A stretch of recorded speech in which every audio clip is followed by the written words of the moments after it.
Vamos a ir aprendiendo palabras en guaraní y haciendo oraciones. Te ayudará muchísimo con tu pronunciación y enriquecer tu vocabulario.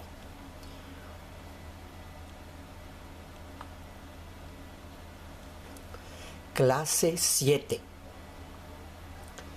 1. Almohada. Aramboja. Aramboja.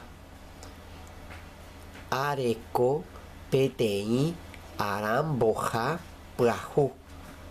Areco, PTI, aramboja, prahu. Tengo una almohada nueva. Número 2. Se dio la vuelta.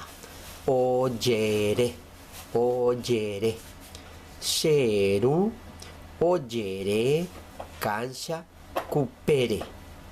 Sheru, oyere, cancha, cupere.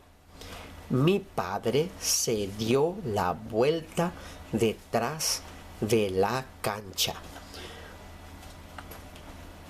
Número 3. Alto.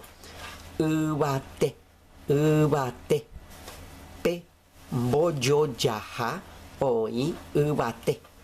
P. Boyoyaha, oi, ubate. Esa regla está alto. Número 4. Alumno. Temimboe, temimboe. Umi temimboe. Omba apopona. Umi temimboe omba apopona. Esos alumnos trabajan bien. Mucha suerte con la pronunciación.